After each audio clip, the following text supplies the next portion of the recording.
One another race is the leadership that will exist. They gave leadership to our foreparents, and that leadership made them slaves. But we have decided to find the leadership of our own. Not your average nigga, I'm a god out the hood. They can't downplay me, I came up, I'm elevated. I ain't gotta say too much for them to know I'm coming for what's mine. You know they see me in my presence, say they see how I'm coming. Young, but you not just gonna finesse me like you did my peoples. Then back when you said they was emancipated. This ain't that. Your head too big, you feeling yourself. The game wasn't fair, you had the advantage, we wasn't educated. I don't look at you people the same. Nah. Your worst nightmare, my skin tone about them chains. Yeah. Not no circus lion, son, I can't be tamed. You gon' have to kill me, pussy, Toby ain't my name. Y'all still want us think our history started when we were slaves? What? Come on now, talk about them pyramids we made. I was chosen by that man, you know y'all just been running game. The nerve of you acting like...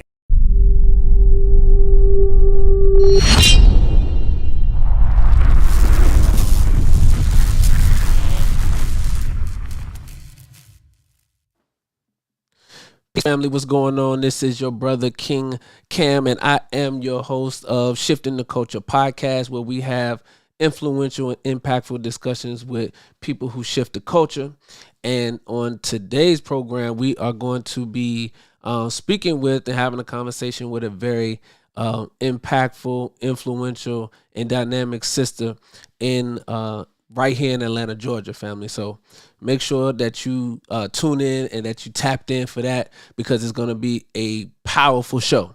Now, as you already know how we begin each and every show, I need all of you all on YouTube to make sure that you like and that you subscribe and that you hit the bell to stay notified each and every time that we drop a video.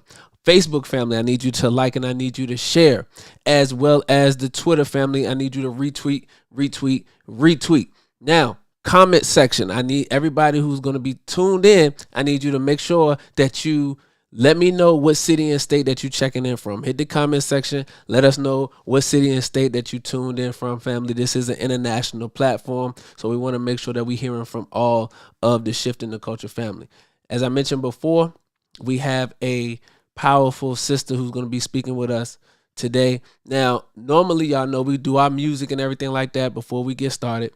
But I want to really go ahead and get our sister on so that we can have this discussion. She is a very busy woman, so we're not going to do our music today. We're going to get right into the conversation. And the sister that we're going to be talking to is one who has been doing work in Atlanta, Georgia for many years right now.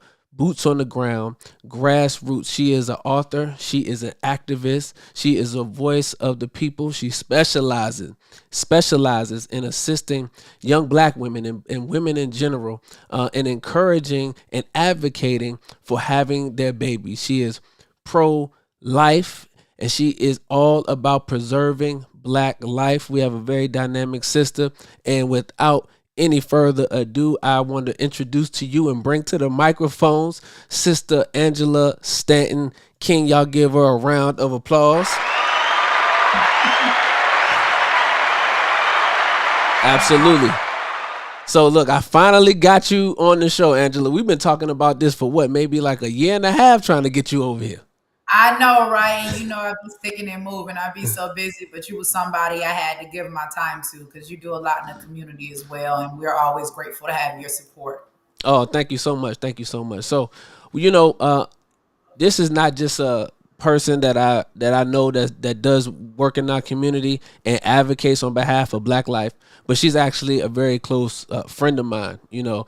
So anytime she asks me to do anything, any way that I'm able to support anything that is asked of her, she goes out of her way to do it. So this is just not just a person that I know from online and doing the work, but this is actually a person that I have a relationship with. So that just makes the conversation a whole lot better. But yeah. Angela, go ahead. It's family. We're family. And, you know, I got a story to tell. You let me know where you want me to start at. Yes, ma'am. Yes, ma'am. So let us know really from the beginning, or you know, or really just educate the people on who Angela Stanton King is. How did you shoot into national prominence? Wow. You know, that's an awesome question. And I've been around for quite some time. Grew up in Atlanta, Georgia, in Summer Hill. Some people call it People's Town, right there on Ormond Street, or Zone 3 as we call it. If you real Atlanta, you know exactly what I'm talking about. Zone 3. Exactly. I was somebody who was, a statistic, a stereotype, born into, a family of dysfunction. It was a lot of us in the house. You know how it was back in the day when we had Big Mama and everybody was at grandma's house, and it was kind of like every man for himself. And I think I took the easy route, and being a young mother at the time, and just figured out ways that I could make quick money, which landed me a stint in prison. And it's a whole long story, but we're going to round it up a little bit. But while I was in prison on a nonviolent crime, I was pregnant. So people were trying to get me to abort, and I was like, no, I'm going to keep my baby. So I served 6 months of my pregnancy in prison, gave birth to my daughter, chained to a bed with the sheriff watching. Wow. And then she was taken from me 24 hours later. 6 months after that, my mother passed away. 6 months after my mother passed away, my grandmother passed away. And then 6 months after that, I was released from a Georgia state prison with a bus ticket and a $25 check and told to go start my life over. So I get out of prison. I had nowhere to go. Big Mama had passed away. You know how it is when grandma died, the family just completely split up. Right. I had a bunch of children that I needed to take care of. I was a convicted felon. I couldn't get Section 8 because I was a convicted felon. Nobody wanted to hire me because I was a convicted felon. It was just a really sad story. But I always had favor over my life for some reason, and I ended up on the doorstep of a women and children crisis center looking for help. And the woman that ran that center that day just happened to be Alveda King, who was the niece of Martin Luther King Jr. And that day that I showed up on her doorstep with my garbage bags and my babies, really ready to end it all because I couldn't see any light at the end of the tunnel, she gave me a job working for her and helped me and my children get back on our feet. And I've been working with her for the past 20 years and creating numerous organizations in Southeast Georgia, down in this complete region, servicing our community in the ways of criminal justice reform, back to school programs, providing for the less fortunate people in homeless shelters, speaking out against the sexually abused. We have really, really done the work here in the community of Atlanta, Georgia. And so we fast forward a little bit. In 2017, this is after I had written my life story. Okay. Gotten sued for $30 million by Phaedra Parks. Wow. That lawsuit for 4 years till it was dismissed with prejudice, was free to tell my story.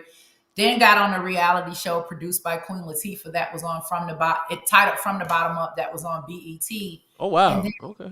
there, I got a call one day from my godmother, Alveda King, who's someone that I absolutely adore and have the utmost respect for. And she happened to be friends with one of Trump's ex-wives. And one of Trump's initiatives at the time, because he had gotten elected in 2016, was criminal justice reform. And this was around the time when he had put out a call and was like, if anybody wants to come to the table and share your story with me, or you want to advocate for somebody, the door is open. And I think that because racial tensions were so high in this moment, I think Meek Mill and Jay-Z declined to meet with him. Okay. And so my godmother called me. And in the beginning, I'm like, man, ain't no way. Right, what you trying to get me into? Right. But then I remember my own story, and I remember when I was in that jail cell, and I knew that feeling and what it felt like to be free and back home with your family again. And this was during a time when our community, everybody was fighting for family separation at the border. I'm saying, y'all want to fight to reunite families at the border. Why we ain't fighting to reunite families in the border, which is our families that have been separated by mass incarceration. Come on. So I said, I'm going to put my feelings aside, and I'm going to go in here and I'm going to sit down and I'm going to talk to this man, and I'm going to tell my story. And I went in that day and I had that conversation with Trump, and I realized that he wasn't the man that the media had projected him to be. He listened to me. He made it illegal for them to chain women to the bed because of my story. And by the way, that same daughter won the Harvard International Debate Championship and is in her second year at MIT, just to show you that God can make something beautiful out of any ugly situation. Wow. But he also I was very instrumental in helping to pass the First Step Act, which we know got 3,100 people released in one day. Now the number is up to 20,000. This is reversing some of that 94 crime bill. And then I got a pardon myself, and I took that pardon and ran for office here in Atlanta, Georgia in the 2020 election. I ran against John Lewis. John Lewis passed away, and then Kima Williams was a write-in candidate. And she refused 11 debates and didn't campaign, but somehow she won. Right. And I just continued working in the community because the community was the only reason why I ever got involved in politics. I already knew that I didn't need politics to change my community because I'd already been working in my community. I knew I didn't have to have a seat. Right. But I felt like if I had a seat, I could do so much more. So that's kind of my story, how I got involved in politics. Working with Trump in his White House led me to, working with Trump, because I didn't work for Trump, I just worked with them. But it led me to another relationship with Robert F. Kennedy. And I think that's kind of where me and you came together, because we were dealing with COVID and we were dealing with a lot of the mandates that were being forced upon our community, and people being denied religious exemptions and not being allowed to go in certain restaurants, and just demanding that we took an experimental drug that we knew hadn't been on the market long enough to produce any type of side effects. And so I was contacted by America Frontline Doctors and asked if my organization would do a city-to-city tour so that they could come in and educate our communities on the dangers of, I don't want to mess your line up. And so they got behind me and we began this city-to-city tour. And this is when I began my relationship with Bobby F. Kennedy. And I stood at the top of the memorial and marched with Bobby F. Kennedy in front of thousands of people. And we've been fighting. And people forget who Bobby F. Kennedy is. And so in the beginning, when he ran as a Democrat. And I was just like, if I ever had to vote for a Democrat, and I promise you I wouldn't, but it would be Bobby. Right. He switched to independent. And when he switched to independent, I started thinking. And I started thinking because I had been on the Republican side to have my experience. And although their policy was what was best for our community at the time, Republicans are not pro-Black. Right? Right.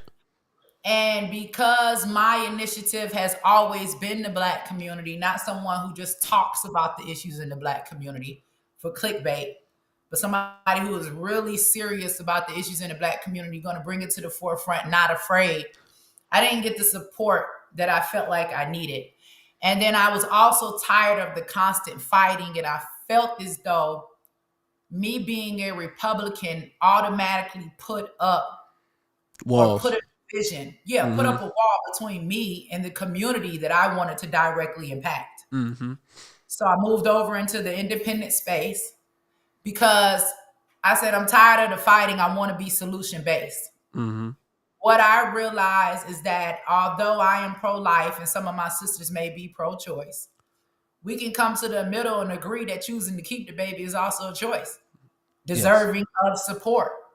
So I'm in a place now where I'm working as the campaign advisor for Robert F. Kennedy. I'm over the state of Georgia, and my focus is bringing us together into an independent space where he can hear directly from us, and we can have an impact on the policy that is created so that our communities can truly benefit from someone like Mr. Kennedy getting in office. Yes, ma'am. So, okay, because that was a lot. That was a whole lot, and we got to go. No, you really have a lot in there. And first, I want to say this: as I listen to everything that you said, and just getting more and more familiar with your story is so powerful. It's really like a from the hood to the White House type of story, because there's no way, most people growing up in the community that you grew up in, and most inner city communities would ever imagine themselves being in the White House, talking to a president, being impactful in conversations with a sitting president, and then also becoming a campaign advisor for another influential and impactful presidential candidate in the United States of America. So that in itself is just an amazing story. So for those who are watching, family, this is literally erasing the impossible. There's absolutely nothing that you can't do if you don't put your mind to it. And listening to the story, okay, so we went. Boy, I am also a nonviolent felon, and one of the things that resonates with me is how when you become convicted of a nonviolent felony, how it still impacts you as if you had committed a violent crime. As you mentioned in your story, you wasn't able to, receive any type of assistance. You're not able to get into the proper housing. You're not able to get a job, all because you become labeled. Now, one thing that I know about your story, and you mentioned this on your Breakfast Club interview, is that you have a gift of writing, and that, and I also know that you wrote a lot while, I believe you wrote while you was incarcerated, but that gift of writing allowed you to get into entrepreneurship. So could you talk about becoming an author and being able to publish your story? I actually, I wrote my first book, Life Beyond These Walls, when I was in prison, because I found myself in such a low place that I just remember looking at myself in the mirror, and I wanted to know, how did I end up in prison when my mother died? Because you never imagine that when your parent leaves here, that you're going to be in prison. And growing up, they all ask us that question: what do we want to be when we grow up? Nobody says, I want to go to prison. So obviously, right. Nobody says that. Right. There are things that happen in our life. And for one of the reasons why I'm fighting in the community is because there is a path to prison. And we know that. And so I wanted to ask myself, how did I end up there? What would I do differently if I had a second chance? What would I tell a young woman that was walking in my footsteps? And once I got the answers from my own question, it was such a healing, a spiritual healing that took place. And I was able to release so much hurt and anger that was inside of me. I started looking at all of the other women that was in prison with me. And I said, you know what? I want to document their stories. So I literally began to take this pain and turn it into this passion of writing and going around every single day, getting the stories of other women that were incarcerated with me. And when I began to collect their stories, I learned that was also a healing process, because it's like you'll complain about not having no shoes until you meet the man that don't have no feet.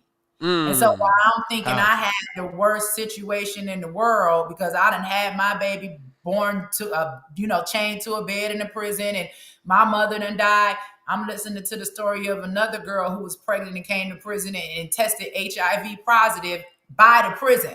Her mother passed away. Her children had to go into state care. So her children was eventually adopted out and made a ward of the state because she had more than a 10-year prison sentence. So I was able to still find beauty in my situation by hearing the stories of others. And so I found that I had this gift for writing.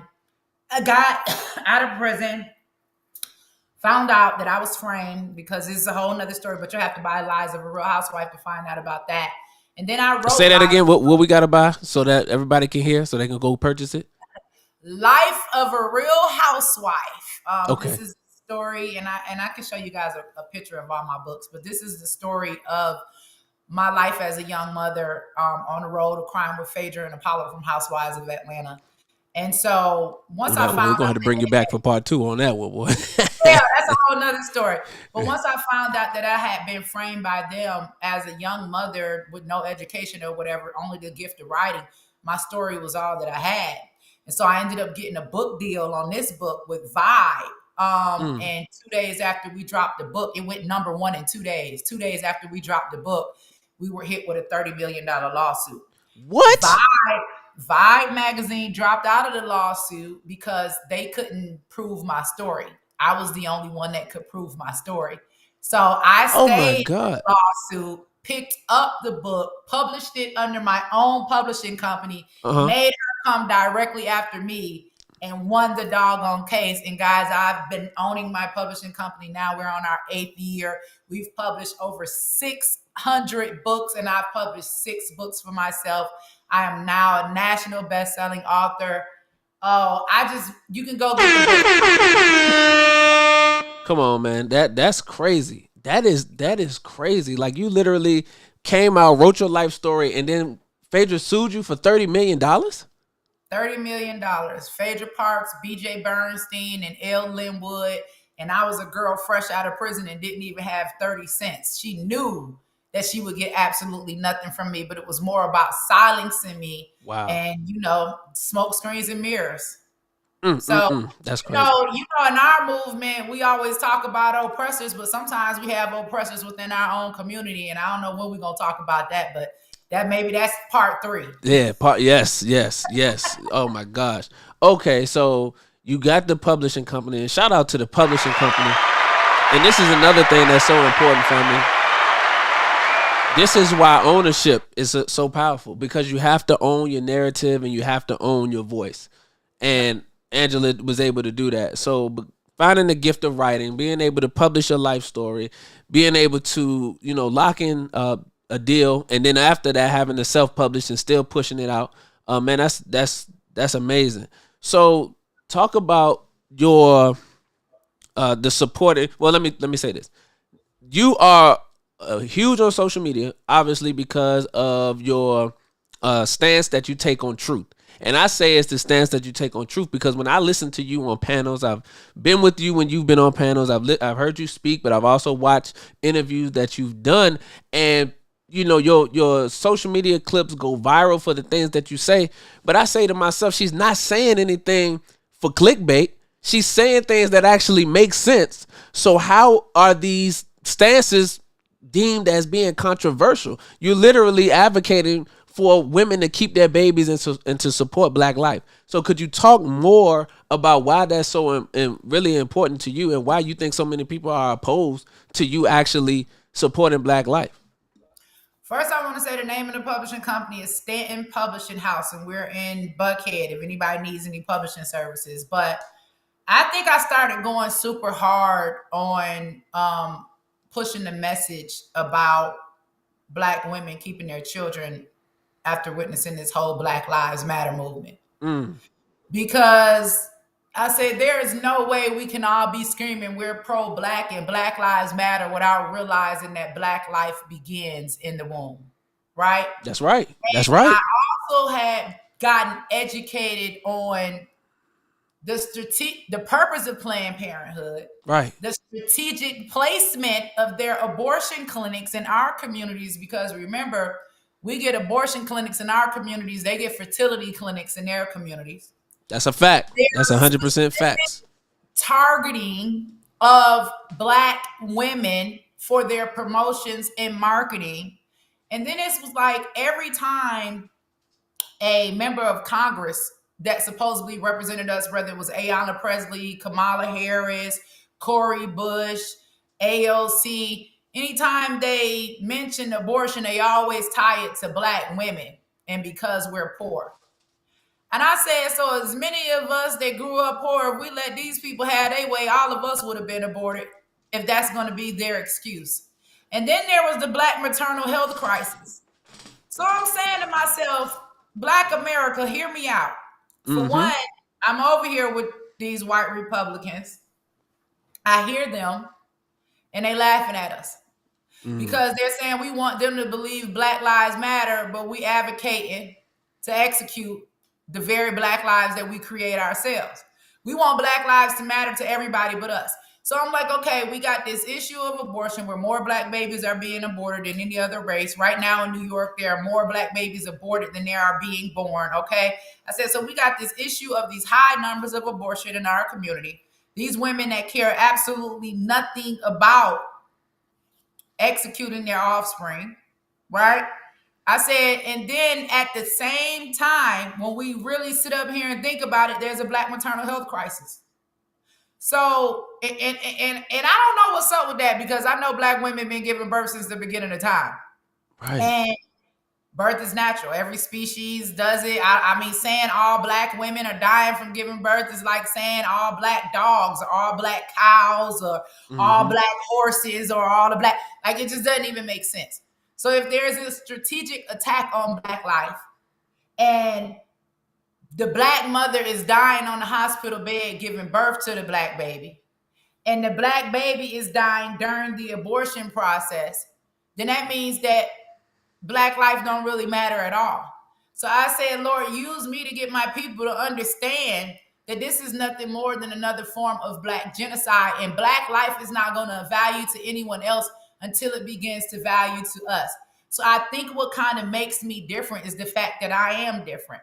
I think that all of the fights that we have are righteous. Whether you're fighting on the front line against police brutality, whether you are fighting for financial literacy for our people, whatever you are fighting for, I think every fight is needed. But my fight is needed as well. This fight to sustain, this fight to maintain, this fight to preserve black life, to protect black life from in the womb. Because you can't get here no other way. No other way.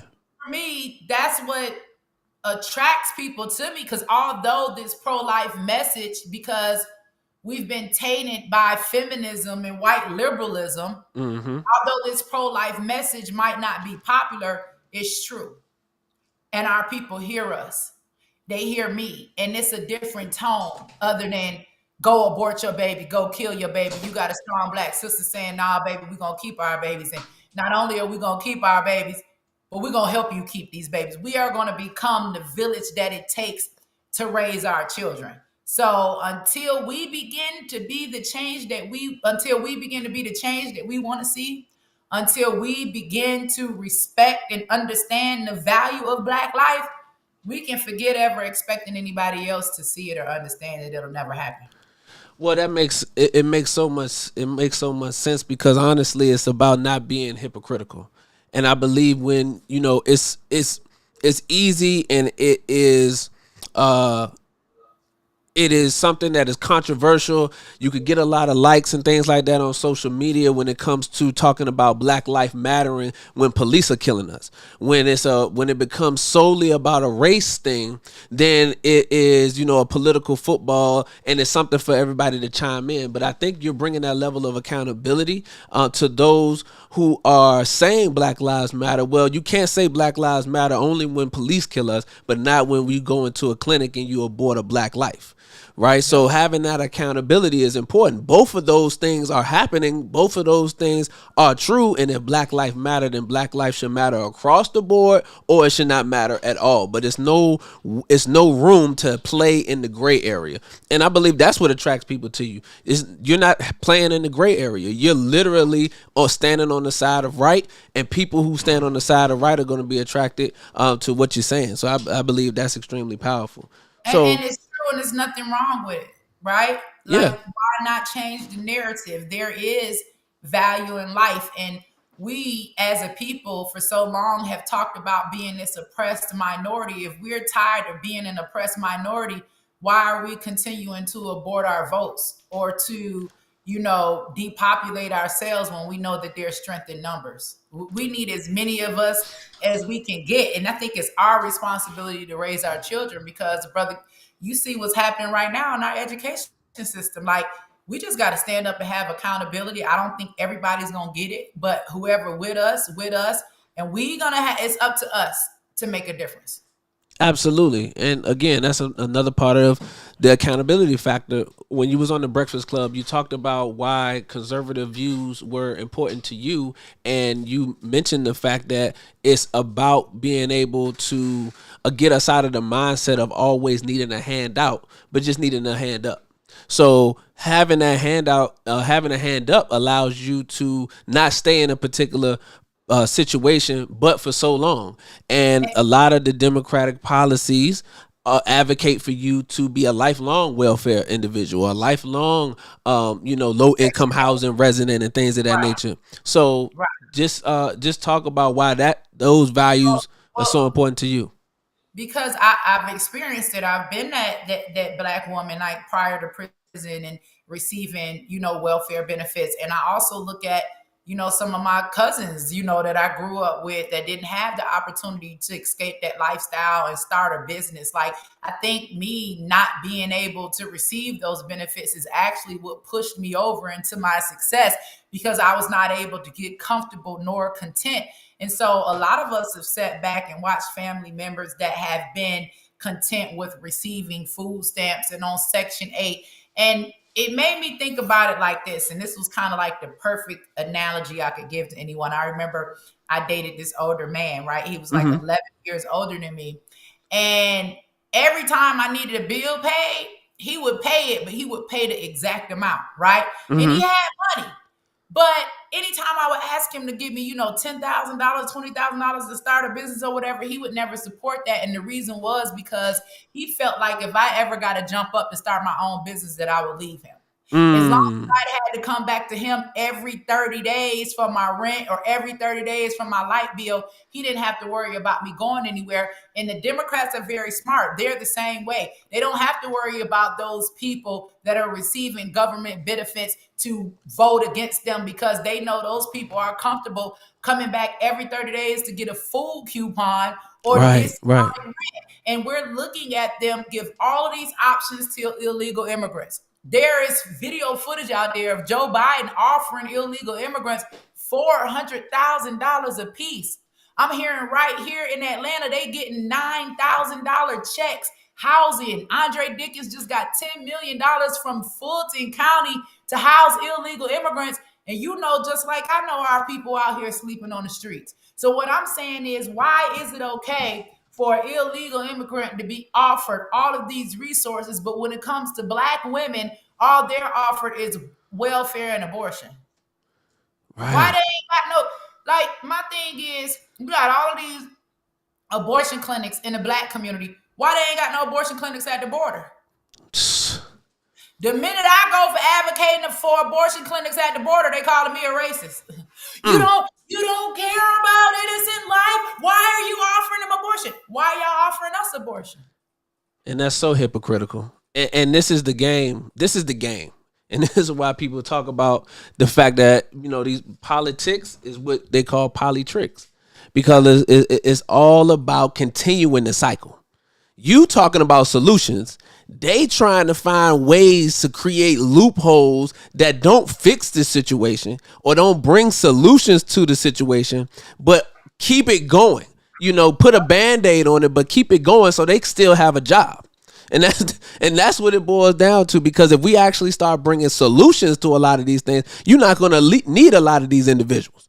When people start standing on truth and on the principles that you are highlighting as it pertains to pro-life and being able to talking about raising strong, positive Black families and things like that. See, when that type of stuff happens, you're not going to need all of these different politicians that's advocating for all of these programs. They're going to actually have to give the money to the people who need it, and it's going to put them out of the pocket, because half of them living on the money. Exactly. See, a lot of them living on these money. That's why they keep creating these programs. And that money coming to them guaranteed. Because see, here's the thing: when we all sat down there and went through COVID and couldn't work and was put on punishment and in the house and told to close our businesses down and we can't have more than 5 people in our places of business, not one member of Congress stopped receiving a paycheck. While we had to shut down our businesses, couldn't go to school, guess what they left open? Congress and the abortion clinics. They didn't close down not one abortion. There were no health care precautions put in place in any Planned Parenthood facility that was aborting children. They were turning down patients, telling you couldn't go to the doctor if you didn't have a jab. Do you think they told you couldn't come have an abortion if you ain't had a jab? Oh no. Right. Oh no. Right. You think they told you couldn't come in there if you ain't have a mask on? You think if they was sitting in there overcrowded and you sitting within 2 feet of somebody that they gonna tell you to get out? No, ma'am. No, ma'am. Everything closed down but the abortion clinic and the liquor store. That's a fact. That's a fact. 21 Savage birthday party during COVID. Wasn't in there with a mask on. I'm like, come on, y'all. At all. And again, these conversations and this type of truth that has to be put out before the public is what's exposing those who've been taking advantage. And as our lessons teach us, the 10% who suck the blood of the poor. When you create these programs and you create these initiatives and you create all of these false ideologies instead of addressing the reality of what's going on, and the fact that those elected officials are there to work for the people, all of that's being exposed now. As I mentioned before, all this corruption and all the money that's coming in for these quote unquote programs and pushing for immigrants and all of that, these people are pocketing the money and using it for their own self interest. All you gotta do right now, you can go Google this. You will see that every Democrat sitting in office right now is funded by Planned Parenthood.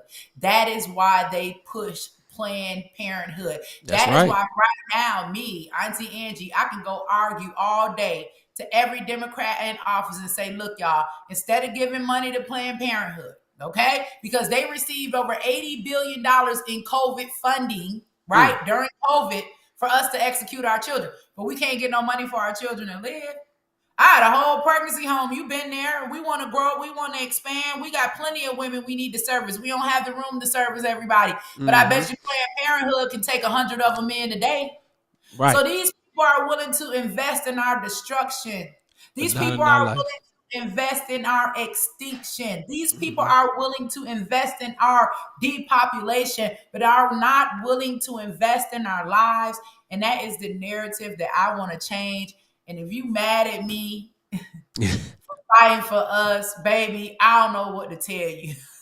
You'll love me when I'm gone. There you go. There you go. Because they'll know that Auntie Angie was really had their best interests at heart. So talk about Auntie Angie's house, the work that's being done. I've personally been there several different occasions. I've donated and things of that nature. It's something that's absolutely needed. As I mentioned before, real solution to the problem. So could you talk about So could you talk about the work that's being done? I want to thank you for the support that you've provided to Auntie Angie's house, because this is what Auntie Angie's house is about. It's about taking a village and getting behind these mothers that choose to keep their babies. I created Auntie Angie's house particularly because of my own story. Coming home from prison and not having nowhere to go. I guess I'm an empath. I know how it feels. And then also the overturning of Roe v. Wade. And because Roe v. Wade was overturned, then obviously there are more babies going to be born than have been in the past. And because of that, pro-lifers need to do something to provide support for the mother and the baby once the baby is born. So I said, let me create Auntie Angie's house. Auntie Angie's house is a safe place for mothers and their babies. When you decide you want to keep your baby, and the only thing you need is to be at peace, to know that you have a safe place to lay your head, to know that you have someplace warm, you have someplace stable. It's a lot that women go through when they're pregnant, and the baby can feel it all. So I just wanted to create a place where that mother can come nest and have that bonding period with that baby. And while she's doing there, we can provide all services remotely right there in-house. They can go online to train. They can work. We can teach them about gardening and farming. It's just an endless amount of possibilities that can happen when we come together as a community and provide the support that these women need. And another thing that I've learned, Cam, is that the women that have been in and out of Auntie Angie's house, they don't even need our help long. Like they just need time to just think, to get it together, to get on track, and then they're out of there and they're making room for the next person. So Auntie Angie's house is definitely going to be an initiative that's going to have to be supported by the community. I've kind of found myself caught in the crossfire. Democrats, for whatever reason, it's not popular to save the lives of children. Being pro-life is not popular. On the Republican side, they're pro-life, but they aren't pro-black. So pro-black life, right? All life except the black life. Right.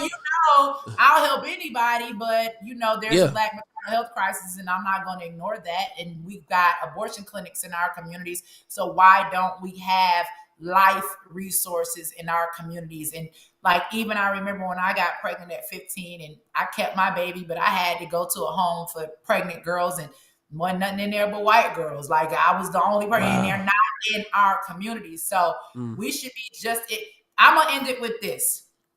If we're all arguing about women having a choice, if you and I are hungry and we're going on our lunch break and we drive down to the corner, we usually have a choice. We could get McDonald's or Burger King or Wendy's or Panda Express, right? Right. But if a black mother in the black community is faced with that choice as to whether or not she's going to keep her baby, why is Planned Parenthood the only place that she has to go? Auntie Angies gives them a real choice, and we should have an Auntie Angies everywhere that there is a Planned Parenthood, because guess what? All the Planned Parenthoods is in our community. We need one right across the street. We need to do Planned Parenthood just like McDonald's did Burger King. So community, I need y'all support. It make you feel good when you support an initiative like Auntie Angie's House, because you saving lives, you changing the life of the mother. And what somebody else pointed out to me, we may look at it as we just saved this baby or that baby, but guess what, y'all? Them babies gonna grow up to have babies. So we are saving entire bloodlines and generations. And I just believe that that's the work our ancestors want us to do. Absolutely. And man, we're so thankful to have you stop through and talk with us for a few minutes. Angela, you're absolutely right. They're willing to invest in our demise and willing to make sure that there's a Planned Parenthood on each corner in the Black community. We should be countering those efforts with having an Auntie Angie's House on each corner of our neighborhood as well. That will help for us to continue to save Black life, if that's what we say we're about. And at this point in the game, at this stage in the game, this is 2024. This is the beginning of a new year, but this is the beginning of a new mindset. And, you know, shifting the culture allows for us to move into that mindset. So you got to either, as they say, go on the pot or get up off of it. You see what I'm saying? It's time to shit on the pot or get up off of it. We don't have time to keep playing around, playing these word games and word salad with policies and and different parties and all of that. No, it's time to go ahead and move forward. So, as you close out, talk to us about what you have coming up in 2024 with your advisory with Bobby Kennedy and stuff. Yes, guys. So this weekend is MLK weekend in Atlanta. We know that this is historic. And for those of us that are not aware, there's a strong connection between the King and Kennedy family. There's a lot of history there. So I have RFK coming back to Atlanta for this special weekend. You guys can actually go to Kennedy 24 and look up events and find out everything that's happening. But we are going to have Kennedy at the YG Urban Cafe on Saturday from 7 to 9. And we're going to be having a conversation with Black women, myself, Crystal Jordan, Angel McCautry of the WNBA, Tatiana Davenport, that's Mama Takeoff, as well as Crystal Jordan from Rolling Out. We're going to be having an important conversation with Kennedy about things that matter us: gender in sports, gun violence, the Black maternal health crisis, Black business empowerment. And we're also going to be talking about censorship. The next day, there's going to be a voter rally, a fundraiser, and then we're going to end it off. I think we're going to Killer Mike's shop for a barbershop talk, but that's something that's not being advertised because it's not open to the public. But you guys will most certainly see the result. But I am bringing in people in the community that I've worked with, that I know that have a heart for the community, so that RFK can hear directly from them, and so that we can have a chance to give our insight onto what policies we believe will help our community right here in Georgia move forward. And who knows best but us, because we live here, we work here, we grew up here. Talk to us. That's right. That's right. And where can the family follow you at on social media? You guys can follow me on Instagram at the Angela Stanton. You guys can follow me on Twitter at the Auntie Angie. I'm also the Angela Stanton on TikTok. And that's probably about all the platforms that I got because they keep chopping them. But you know, yes, ma'am. I'm always yes, ma'am. proud, guys. Not hard to find. Absolutely. You are definitely a friend of the show, so we look to have you back. And thank you again for stopping through and chopping it up with us. Thank you, everybody. And if you're interested in supporting Auntie Angie's House, just head over to AuntieAngiesHouse.com. Thanks, brother. See you later. All right. See you later. Peace. All right, family. So there you have it, man. We appreciate you all for stopping through and having the conversation here with the family on Shifting the Culture. Peace and blessings. Any leadership that teaches you to depend upon another race is a leadership that will enslave you. Any leadership that teaches you to depend upon another race is a leadership that will enslave you. They gave leadership to our foreparents, and that leadership made them slaves. But we have decided to find a leadership of our own. Not your average nigga, I'm a god out the hood. They can't downplay me. I came up, I'm elevated. Elevated. I ain't gotta say too much for them to know I'm coming for what's mine. You know they see me in my presence, say they see how I'm coming. Young, but you not just gonna finesse me like you did my peoples. Then back when you said they was emancipated. This ain't that. Your head too big. You feeling yourself. The game wasn't fair. You had the advantage. We wasn't educated. I don't look at you people the same. Nah. Your worst nightmare, my skin tone about them chains. Yeah. Not no circus lion, son, I can't be tamed. You gon' have to kill me, pussy, Toby ain't my name. Y'all still want us think our history started when we were slaves? What? Come on now, talk about them pyramids we made. I was chosen by that man, you know y'all just been running game. The nerve of you acting like